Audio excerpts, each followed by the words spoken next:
ಸ್ನೇಹಿತರೆ ನಮಸ್ತೆ, ನಾನು ನಿಮ್ಮ ಚೇತನ. ಸ್ನೇಹಿತರೆ, ನಾವಿರೋದೀಗ ವಿಶ್ವದಲ್ಲೇ ಅತಿ ಎತ್ತರದ ಚಾಮುಂಡೇಶ್ವರಿ ವಿಗ್ರಹ ಇರುವ ರಾಮನಗರ ಜಿಲ್ಲೆ ಚನ್ನಪಟ್ಟಣ ತಾಲೂಕು ಗೌಡ್ಗೆರೆ ಗ್ರಾಮದಲ್ಲಿ. ಹೇಗಿದೆ ದೇವಸ್ಥಾನ ಅನ್ನೋದ ನೋಡೋಣ. ಅದಕ್ಕಿಂತ ಮುಂಚೆ ನಮ್ಮ ಚಾನಲ್ನ ಇನ್ನೂ ಸಬ್ಸ್ಕ್ರೈಬ್ ಮಾಡಿಲ್ಲ ಅಂದರೆ ಈ ಕೂಡಲೇ ಸಬ್ಸ್ಕ್ರೈಬ್ ಮಾಡ್ಕೊಳ್ಳಿ. ಹಾಗೆ ಬೆಲ್ಲೈಕನ್ ಕೂಡ ಪ್ರೆಸ್ ಮಾಡಿ ನೀವು ನೋಟಿಫಿಕೇಶನ್ ಆನ್ ಮಾಡ್ಕೊಳ್ಳಿ. ವಿಡಿಯೋ ಇಷ್ಟ ಆದರೆ ಲೈಕ್ ಕೂಡ ಮಾಡಿ. ಸ್ನೇಹಿತರೆ ಬನ್ನಿ. ಸ್ನೇಹಿತರೆ, ಈಗೇನು ನೋಡ್ತಾ ಇದ್ದೀರಾ, ಇದು ಚಾಮುಂಡೇಶ್ವರಿಯ ವಿಗ್ರಹ ಇರುವಂಥ ಗೌಡ್ಗೆರೆ ಗ್ರಾಮ. ವಿಶ್ವದಲ್ಲಿ ಅತಿ ಎತ್ತರವಾಗಿರುವಂಥ ವಿಗ್ರಹ ಸ್ನೇಹಿತರೆ, ಚಾಮುಂಡೇಶ್ವರಿ ವಿಗ್ರಹ. ಈ ವಿಗ್ರಹ ಏನು ನೋಡ್ತಾ ಇದ್ದೀರಾ ನೀವು, ಈ ವಿಗ್ರಹ 35,000 kg ತೂಕವುಳ್ಳ ವಿಗ್ರಹ, 68 ಅಡಿ ಎತ್ತರ ಇದೆ. ಹಾಗೆ ಈ ಪ್ರತಿಮೆಯನ್ನು ಪಂಚಲೋಹಗಳಿಂದ ಇದನ್ನು ಮಾಡಿರೋದು. ಚಿನ್ನ, ಬೆಳ್ಳಿ, ತಾಮ್ರ ಮತ್ತು ಕಂಚು, ಹಿತ್ತಾಳೆ ಇಂದ ತಯಾರಿಸಲಾಗಿದೆ. 18 ಭುಜಗಳುಳ್ಳ ಈ ವಿಗ್ರಹ ಸ್ನೇಹಿತರೆ, ನೀವು ನೋಡ್ತಾ ಇರ್ಬೋದು. ಈ ಸುತ್ತ ಆ ಕಡೆ ಈ ಕಡೆ ಎಲ್ಲ ಎಷ್ಟು ಅದ್ಭುತವಾಗಿ ಮಾಡಿದ್ದಾರೆ ಅಂತ. ದೇವರುಗಳ ವಿಗ್ರಹ ಇರ್ಬೋದು, ಮತ್ತು ಪ್ರಾಣಿಗಳಿರ್ಬೋದು. ಈ ಮಕ್ಕಳು ಮತ್ತು ಕುಟುಂಬ ಸಮೇತ ಬಂದರೆ ಇಲ್ಲಿ ಒಂದು ನೆಮ್ಮದಿಯ ವಾತಾವರಣವನ್ನು ನಿರ್ಮಿಸಿದ್ದಾರೆ ಸ್ನೇಹಿತರೆ.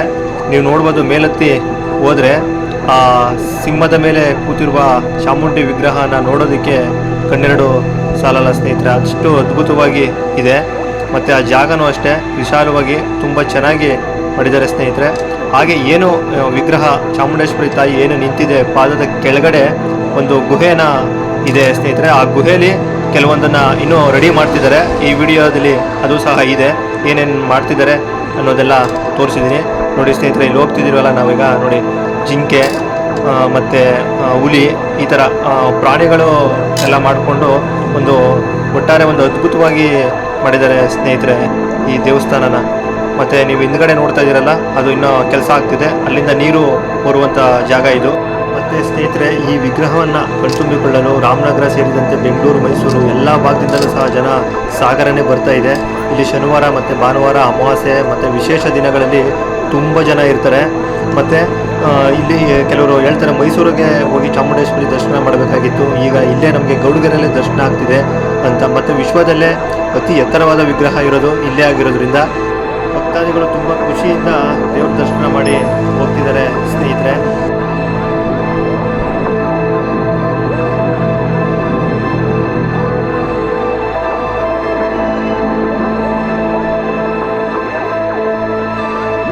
ಸ್ನೇಹಿತರೆ, ಇನ್ನು ವಿಶೇಷ ಅಂತ ಅಂದರೆ ಈ ವಿಗ್ರಹ ಏನು ನೋಡ್ತಾ ಇದ್ದೀರಾ, ಈ ಕಂಚಿನ ವಿಗ್ರಹ.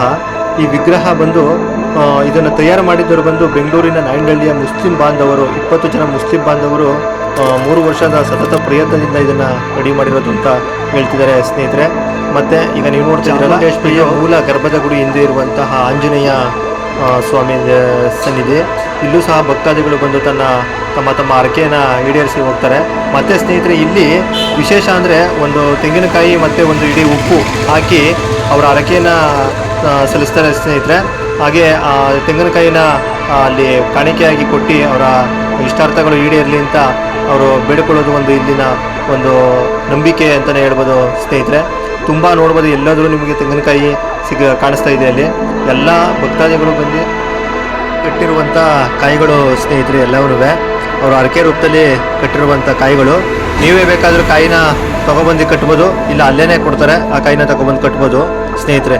ಇದು ಏನು ನೋಡ್ತಾ ಇದ್ದೀರಾ, ಇದು ಮೂಲ ಸನ್ನಿಧಿ, ಚಾಮುಂಡೇಶ್ವರಿ ಅಮ್ಮನವರ ಮೂಲ ಸನ್ನಿಧಿ ಸ್ನೇಹಿತರೆ.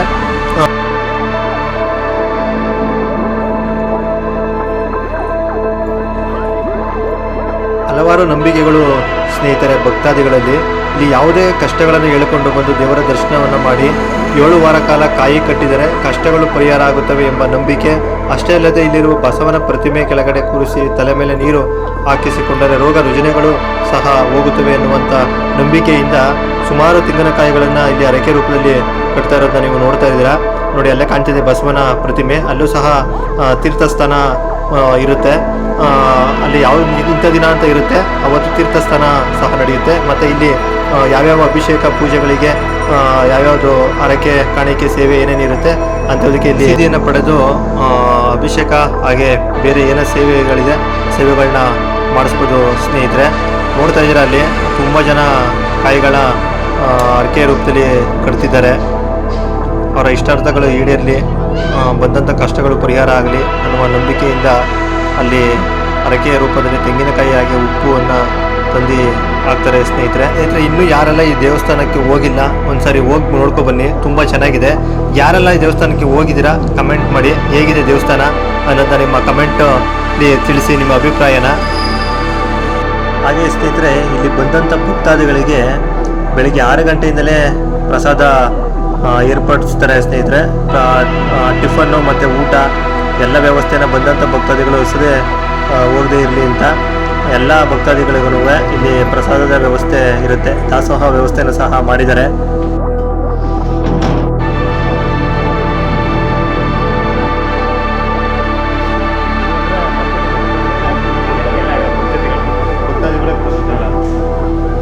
ಗೊತ್ತಿರಲಿಲ್ಲ ಸ್ಟಾರ್ಟಿಂಗಲ್ಲಿ, ಈಗ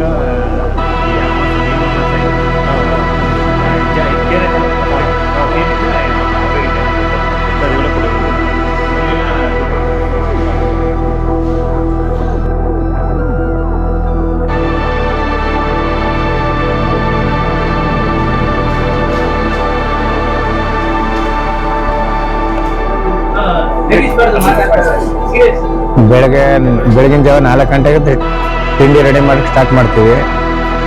6:30ಗೆ ತಿಂಡಿ ಕೊಡೋಕೆ ಸ್ಟಾರ್ಟ್ ಮಾಡಿದ್ರೆ ರಾತ್ರಿ 9:30 ಗಂಟೆ ಒಂದೇ ಸಮ ಊಟ ನಡೆಯುತ್ತೆ. 11:30ಯಿಂದ ಊಟ ಸ್ಟಾರ್ಟ್ ಆಗುತ್ತೆ. ರಾತ್ರಿ 9:30, 9:45 ಗಂಟೆ ಒಂದೇ ಸಮ ಊಟ ಕೊಡ್ತಾ ಇರ್ತೀವಿ. ಇಲ್ಲಿ ಬರುವಂಥ ಭಕ್ತಾದಿಗೆ ಒಬ್ಬರಿಗೂ ಊಟ ಇಲ್ಲದಂತೆ ಊಟ ಮಾಡಿಸಿ ಕಳಿಸುವಂಥ ಜವಾಬ್ದಾರಿ ನಮ್ಮದು.